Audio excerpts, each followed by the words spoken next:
Eles riram quando um pai solteiro negro, com botas manchadas de tinta, entrou na esteira em capital e disse: "Eu sou o herdeiro." A segurança alcançou o rádio. O conselho sorriu sarcasticamente. A CEO revirou os olhos e voltou para o celular. Então, a pasta de DNA bateu na mesa. E a risada morreu. O Rolls-Royce parou na calçada. A sala de conferências congelou. Os Alhas de cada membro de diretoria se fixaram no homem que acabara de entrar pelas portas de vidro. Botas de trabalho empoeiradas dixendo marcas no mármore italiano, macacao manchado de tinta, amada uma menina de seat ena segurando firme a sua. Marcus Webb. Neo era o nome que ninguém esperava. Neo era o rosto. Neo era o homem no seguio de Sterling Capital, afirmado investimentos mais prestigiada de Costa Leste. Mas o envelope que ele carregava, selado, notariado, datado há 3 décadas, muda tudo. Este aqui para reivindicar o que é meio. Diz Marcus calmamente, sua voz firme. E neo ser 8 que esta diretoria confirme. A sala explodiu em risadas. Neo desambaria.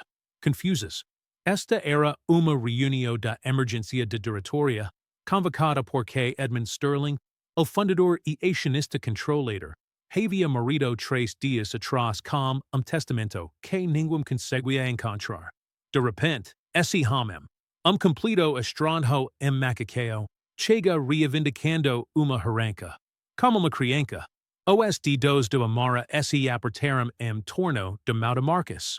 Neo porque ela estava com medo de Sala, mas porque podia sentir que todos queriam que eles fossem embora. Podia sentir isso na maneira como olhavam para seu pai. Como esse, ele neo pertences. Como esse pudessem apagá-lo esse crescessem. Segurança. Victoria Hartwell, a CEO interina. Nem olho para cima do seu telefone. Seu lenco Hermes que perfeitamente. Suas unhas estavam manicuras. Seu desprezo irradiava como calor do asfalto no verão. Removio e sua filha. Esta é propriedade privada. E este neo é espaço público. E o neo voa lugar nenhum. Diz Marcus. E ele puxou uma cadeira na mesa de conferências sem ser convidado e sentou-se. Sua filha, Amara, subiu seu Colorado, pequena e atrasada. Sus olhos arregalados enquanto absorvia as paredes de vidro, as cadeiras de couro, as pinturas a óleo de homens mortos que se pareciam exatamente como o que estava sentado a sua frente. O avudilis. Homem que Amara nunca conheceria. Homem que nunca conheceu. Amara pressionou a cabeça contra o peito do pai, tentando ser corajosa, mas falhando. Marcus podia sentir seu coração acelerado. Meu nome é Marcus Webb, e ele diz calmamente.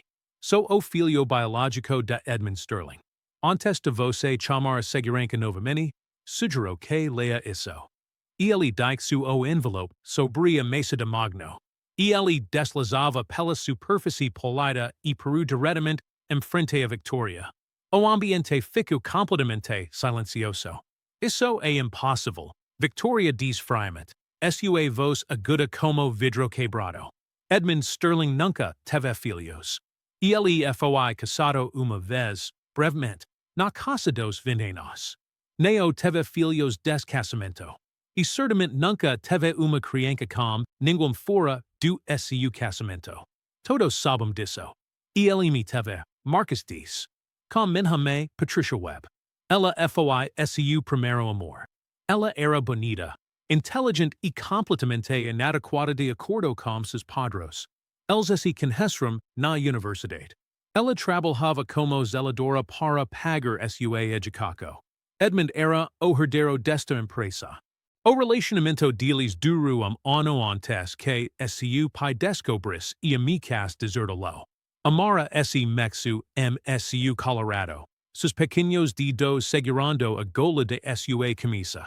Ela já tinha ouvido essa história antes, mas ouvi-la nesta sala fria, cercada por pessoas que os olhavam como se fossem manchas, a fez perceber a realidade de uma nova maneira.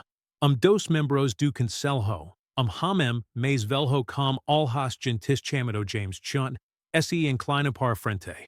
Sua expresso era diferente das outras. Neo hostil. Curiosa. Onde esta sua me agora? Morda. Marcus responde simplesmente, semen flexo. Câncer. Ha quinzenas. Ela mantive esta carta salada. Me diz para nunca lola menos que tudo desmoronas. Eu alija duas semanas quando neo consegui pagar o aluguel novamente. Quando recebi aviso de despejo. Quando percebi que minha filha poderia acabar sem teto porque eu pinto casas para viver e isso neo pega o suficiente nesta cidade.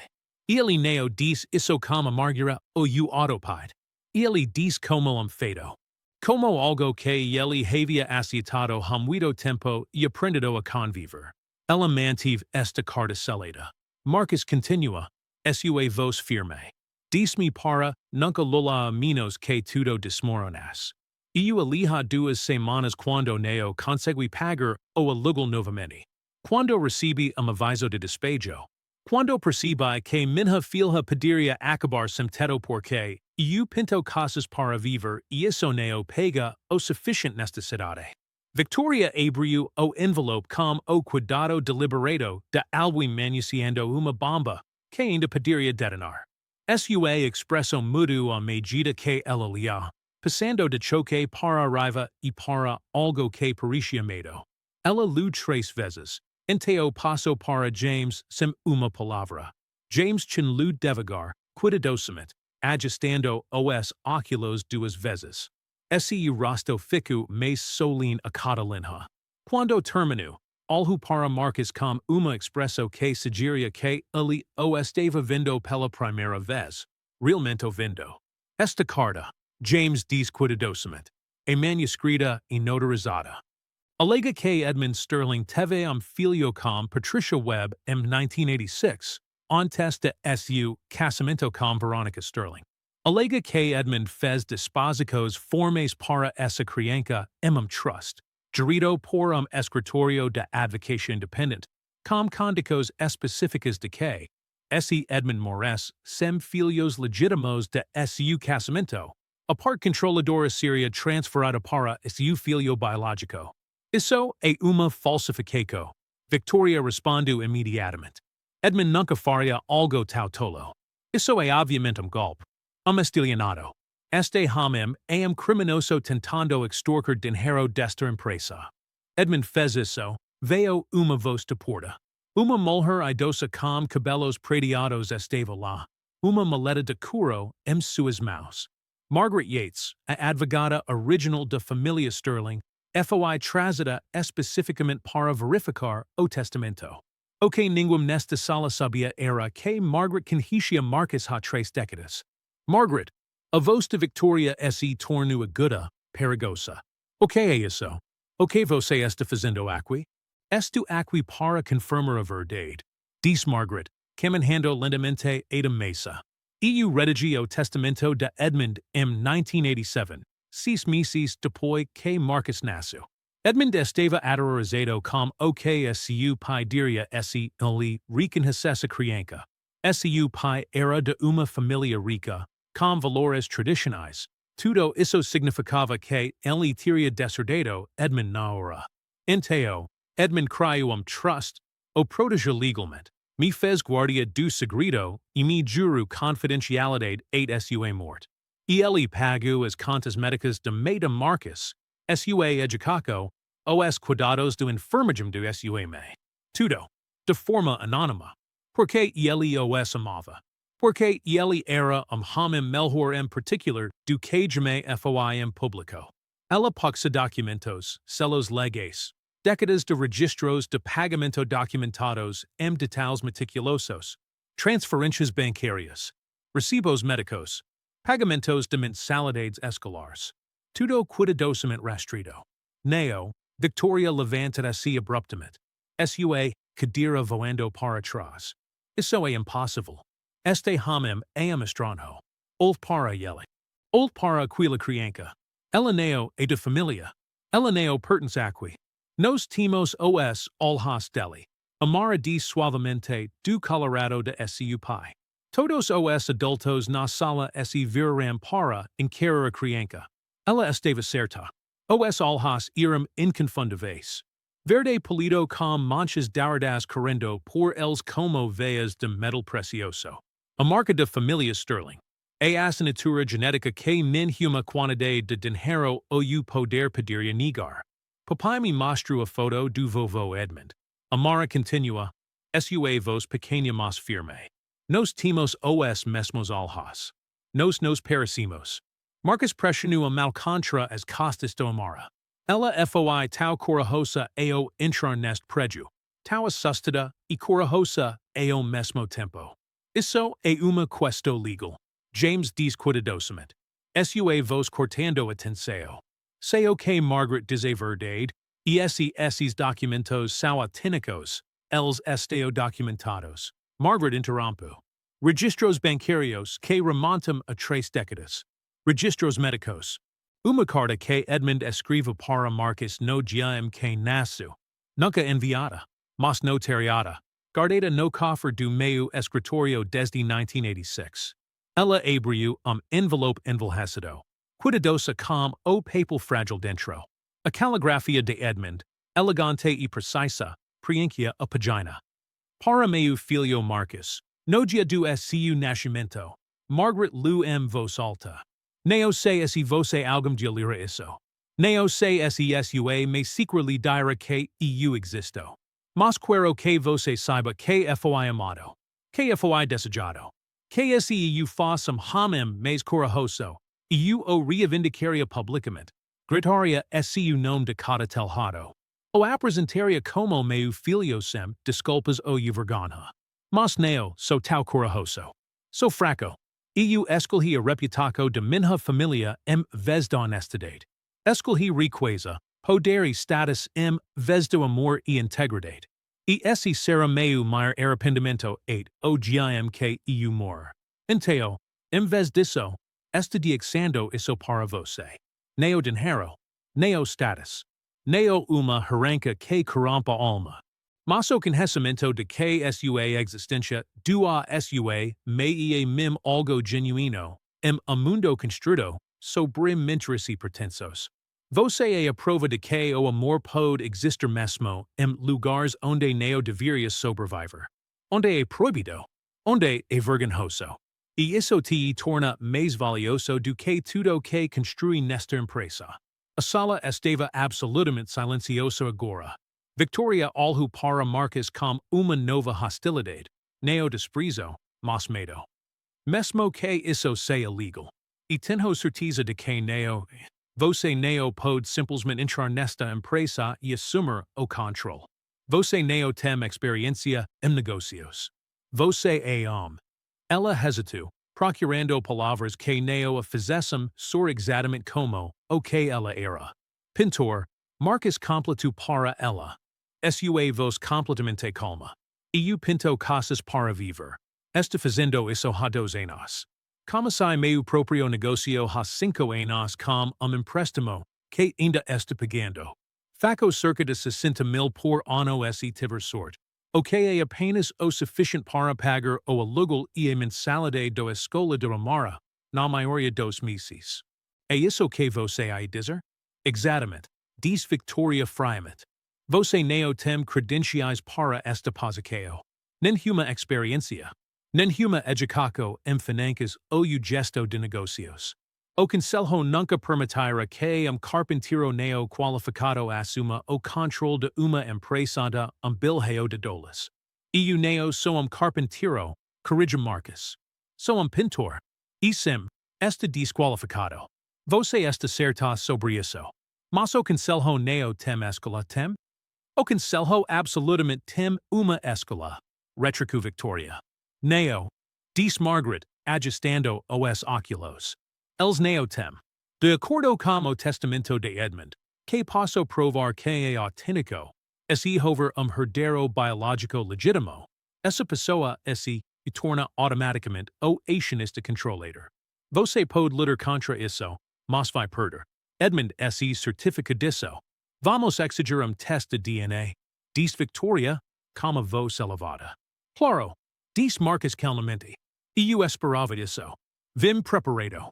Ele puxu uma pasta. Com os resultados já completos e salados. Estu conselho que irem claramente, ses aliados. James chin permaneço. Ele alhu para amara com atenkeo. Estudando esse rosto.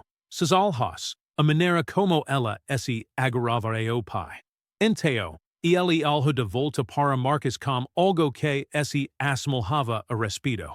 Edmund tinha uma obsesso por segundas chances. James dissem vos baixa. Ele es do a todos, menos a esse mesmo. Eco que ele gastaria de você, Marcus. Eco que ele estaria orgulhoso do que você está presta fazer. Eu nunca tive a chance de conhecerlo, Marcus dissem vos baixa.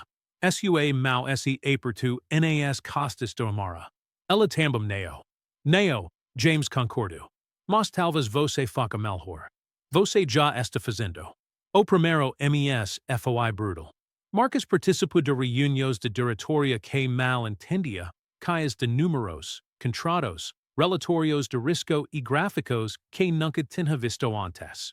Ele passou noites su pequeno apartamento estudando relatórios financeiros, aprendendo sobre o negócio que su pai havia construído sem ele. Ele mudou amara de su apartamento apertado no bairro onde cresce para uma casa uma área melhor. Mas parecia estranho, como vestir terno que neo servia muito bem. Papai agora somos ricos? Amara pergunta uma noite, sentada na banqueta de cozinha enquanto Marcus preparava sua massa favorita. Agora temos dinheiro, sim.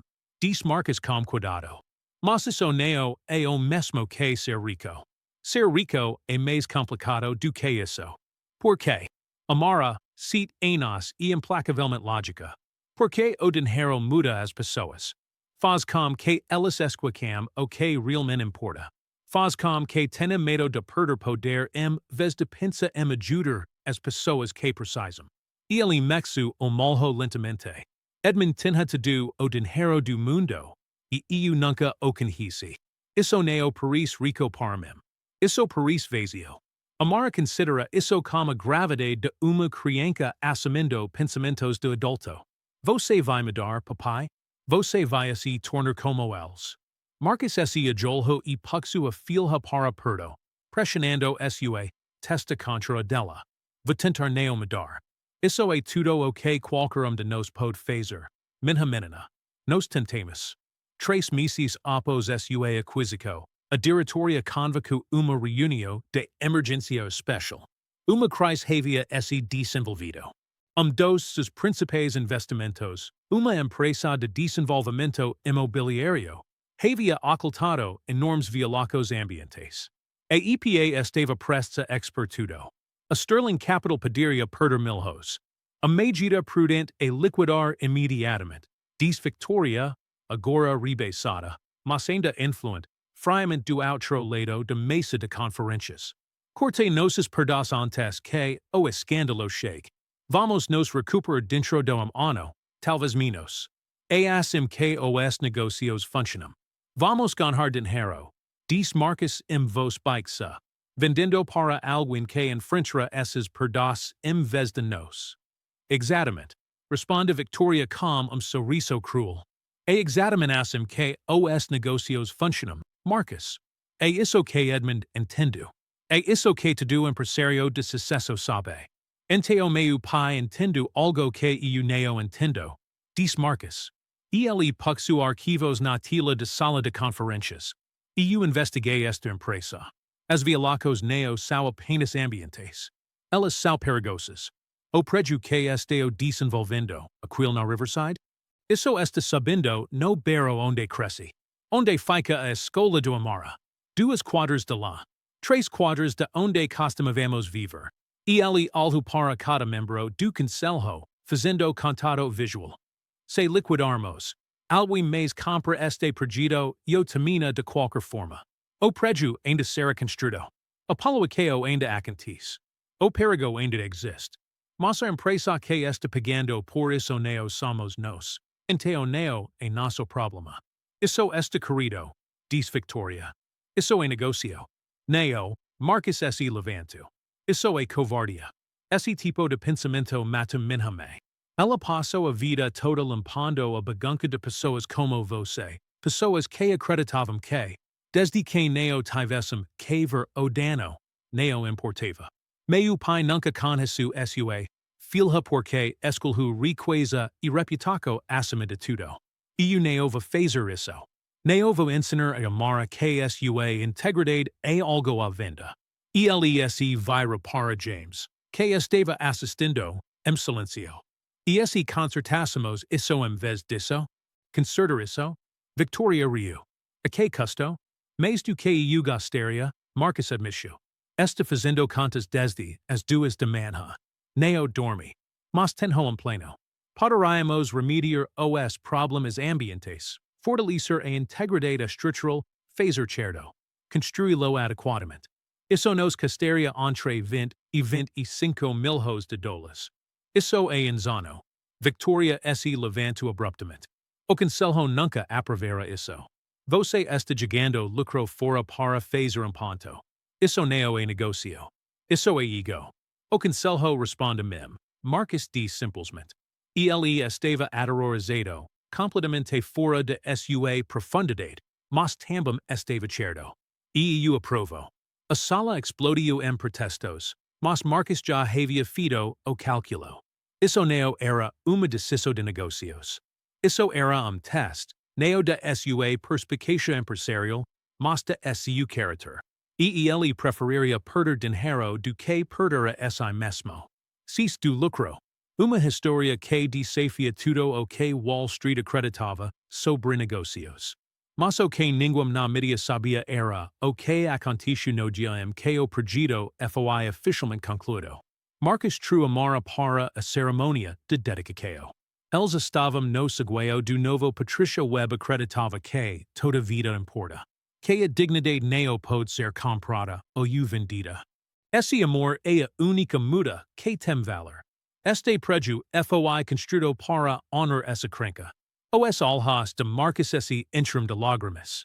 Ele não havia aprovado isso. Ele não sabia que estava vindo.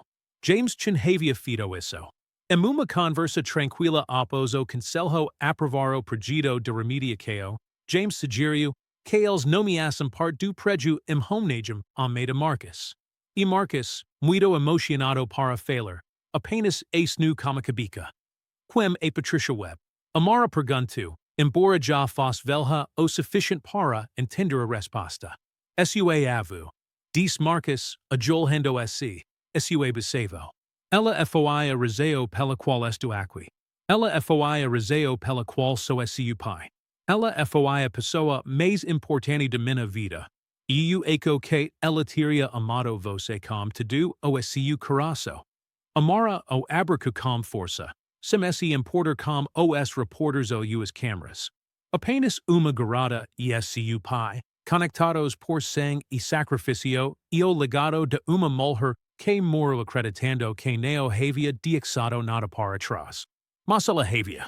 Ela havia deixado Marcus. E Marcus estava mudando o mundo. Ano depois que Marcus entrou na Sterling Capital com macacao manchado de tinta, o conselho convocou uma votação formal. Uma votação sobre esse Marcus deveria permanecer como acionista controlador e CEO.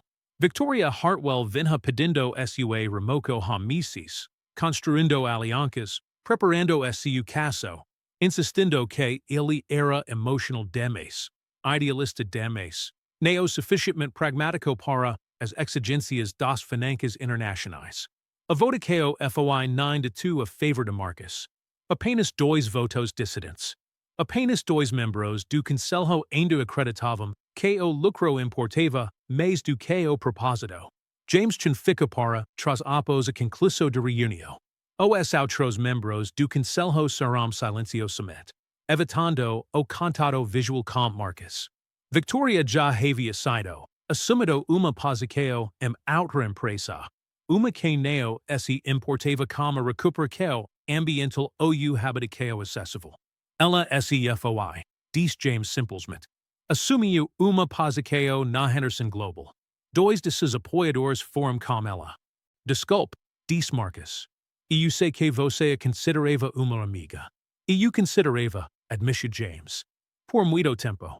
Massa amizade não importa mais do que fazer o que é certo. E o que é certo é dar-lhe hamim uma verdadeira chance. Edmund nunca teve essa chance com você. Eu não I commodore o mesmo erro com sua filha. Marcus Balancua Cabica, ainda tentando entender como sua vida havia se transformado tal completamente. Eu não entendo por que você acreditou em mim. Você não me conhecia. Você não tinha razão para correr esse risco. Eu six meu filho em você. Diz James em vos baixa. Meu filho moro aos 23. Acidente de carro. Ele queria mudar o mundo. Queria trabalhar em desenvolvimento sustentável. Queria usar su privilégio para ajudar as pessoas. Eu disse ele que ele era engenho. Eu disse ele que negocios não eram sobre mudar o mundo. Era sobre ganhar dinheiro. Ele diz que isso era exatamente o que estava errado com o mundo. E então ele morreu. Eu nunca pude dizer a ele que ele estava certo. A voz de James ficou embargada. Eu não I desperdicar outra chance. Quando eu te six entrando aqui como aquele macaqueo, segurando a mão de sua filha, eu six o que Edmund Falhauem fazer. Eu six alwim disposto a sacrificar riqueza por integridade. Enteo sim, eu acreditaria em você. E continuaria acreditando em você. Eight que você me dá razões para não acreditar. A sterling capital havia se transformado completamente. Ainda lucrativa, ainda poderosa, mas agora com diretrizes éticas rigorosas. Os investimentos eram avaliados não apenas pelo potencial de lucro, mas pelo impacto social. Uma fundação em nome de Patricia Webb havia distribuído mais de 50 milhões de dólares para comunidades carentes. A empresa se tornara famosa, lendária, por recusar investimentos que exploravam trabalhadores ou danificavam o meio ambiente. Marcus estava sentado em seu escritório, no escritório de esquina que pertencerá a Edmund e Victoria antes dele, mas em espaço modesto no terceiro andar. Ele preferia estar mais perto de onde as pessoas trabalhavam, mais perto da realidade do negócio, mais perto do nível do chão. O telefone dele vibrou. Amara, agora com 2 anos, enviando uma mensagem de texto da sua escola particular. Pai, posso te perguntar algo sobre o vovô Edmund? Ele ligou de volta imediatamente, atendendo a chamada mesmo estando no meio de uma conferência. É verdade que o vovô era realmente rico. Ela pergunta sem rodeios. Muito rico sim. Dos homens mais ricos do país. E ele te amava? Marcus respira fundo, pensando cuidadosamente sobre a pergunta. E ele amava muito sua avó. E ele me amava. Eu eco. Da única maneira que ele sabia. E ele se certificou de que estávamos bem cuidados. E ele apenas não teve coragem suficiente para nos reivindicar publicamente. Você o ama? Amara pergunta em voz baixa. Sim, Marcus diz. E percebeu que era verdade. Apesar de tudo, apesar das décadas de ausência, apesar de ser desconhecido na maior parte de sua vida, apesar de seu pai ter escolhido a riqueza e a reputação em vez do relacionamento deles, Marcus o amava. Eu o amo. Eu gostaria de poder te lhe dito isso. Eu eco que ele sabe. Amara diz com a certeza de uma criança. E papai, estou orgulhosa de você. O vovô Edmund não teria feito o que você fez como empresa. Ele não teria consertado as coisas. Ele apenas teria feito dinheiro. Mas você consertou as coisas. Você escolheu o amor em vez disso. Marcus desligou após prometer buscá-la na escola mais cedo. Ele senu em sua mesa, correndo silenciosamente. Não de dor, mas de gratidão. Edmund Sterling lhe havia dado nome e legado, sim. Mas Amara lhe dera algo mais valioso. Ela lhe dera a prova de que quebrar ciclos importava. Que escolher ser melhor, mesmo quando se tinha o poder de ser egoísta. Priava ondas que mudavam o mundo.